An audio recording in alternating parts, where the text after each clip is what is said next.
विधानसभा उपचुनाव के लिए मतदान खत्म हो गया और सुबह 7 बजे से शाम 5 बजे तक मतदान हुआ है। 2023 विधानसभा चुनाव की तुलना में इस बार मतदान प्रतिशत कम रहा। सुबह से ही मतदाताओं में कम उत्साह देखने को मिला।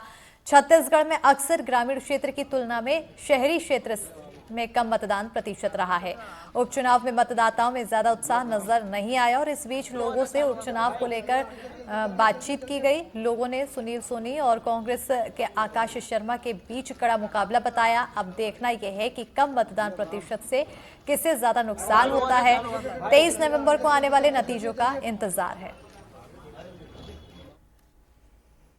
उपचुनाव के लिए मतदान समाप्त हो चुका है और सुबह 7 बजे से शाम को 6 बजे तक मतदान पड़ने थे और आखिरी जो मतदाता हैं वो हमारे साथ हैं, उनसे बात करते हैं। क्या माहौल रहा और मताधिकार का उपयोग आप लोगों ने किया? सभी मेरा अनुमान के हिसाब से सभी ने आकाश शर्मा युवा प्रत्याशी को वोट दिया होगा और वही जीत रहे हैं कंफर्म, क्योंकि आप युवा हैं इसलिए वैसा। हाँ, युवा होने के नाते भी और ब्राह्मण होने के नाते भी। और सुनील सोनी जी इसके पहले भी पार्षद हमारे वार्ड से रह चुके हैं, महापौर भी रह चुके हैं और सांसद भी रह चुके हैं। वो कहीं पे दिखाई नहीं दिए और एक भी उनकी उपलब्धियां नहीं है इतने बड़े बड़े पदों में रहते हुए। तो इस बार जनता उनको बिल्कुल नहीं चुनेगी। आपका क्या नाम है? मुर्तज़ा सैफी। क्या लग रहा है इस चुनाव को लेकर, कितनी टक्कर है? आकाश हमारा प्रत्याशी है। तो अच्छा, आप उनके सीधे तौर से समर्थन है। सर क्या नाम है? क्या राजू शर्मा। मुद्दे तो हमेशा वैसे ही रहते हैं।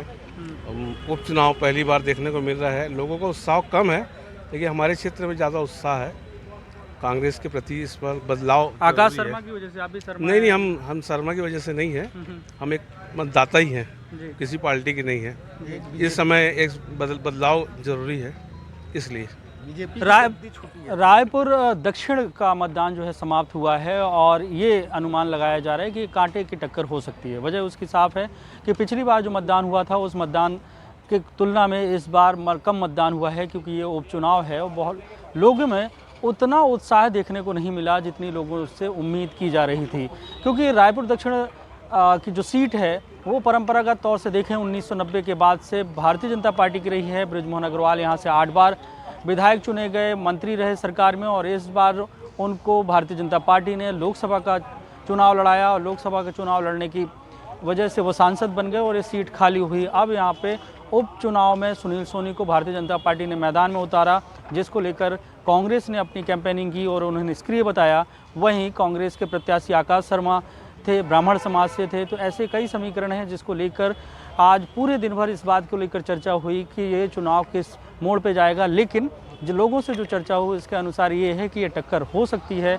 मतदान का प्रतिशत कम होना है और उन इलाकों में कम होना जहाँ पे भारतीय जनता पार्टी अपने आप को मान के चल रही थी कि वहाँ पे बड़ी संख्या में उनके समर्थक हैं। और कम प्रतिशत ये दर्शाता है कि ये टक्कर का मुकाबला होगा और जीत हार का अंतर जो है वो बहुत ज़्यादा नहीं रहने वाला है। रायपुर से जुल्फिकार अली, NDTV के लिए।